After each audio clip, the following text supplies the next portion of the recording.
Kaua mā te pūtea te reo Māori e ora ai, engari mā ngā mātanga reo kē I roto I tēnā iwi I tēnā iwi. Kuia te whakaaro o tētahi o ngā kuia kua aua atu te wā e whakaako ana I te reo I roto I ngā kohanga reo. Hei tā Hera Gibson, hei aha te whakawhirinaki atu ki te pūtea, kei roto kē I o tātou ringaringa te oranga tonutanga o te reo.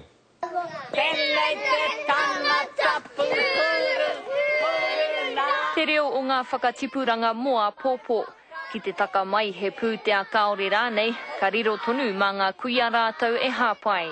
Te tikanga kau e riro mā te pūtea tātou e whakaore ki te whakapiki aki o tō whakahokia mai no tō tātou reo.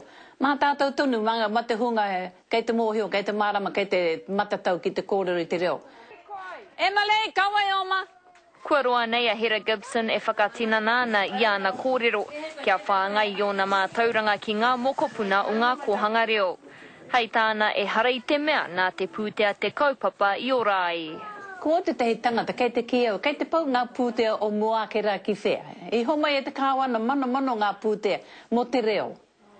Kei koni tonu tātou e ki ana, mā te moni tātou reo e whakaoro mai. Ki auni hoki, kāre riro mā te pūtea. Mā tātou tonu ni, mā te tangata e whakaora ki tō tātou reo. Wai te ngoto pāpā. Kaore a Hera I te whakai, kia kotahi anake te rōpū hei whakahaere I ngā mahi katoa e pāna ki te reo. Wa te tikangara men he pūtea kei kona mo te reo. Men noho tonu mai he rōpū, hei tiro kei te tika te whakahaere I ngā pūtea. E tohotohangi ngieni mo te reo te take. No te mea, kei te mōhio tātou, ia tehi wā ngā pūtea haramai ana ngā roa tōna kāre koe mōhio heha ngā hua.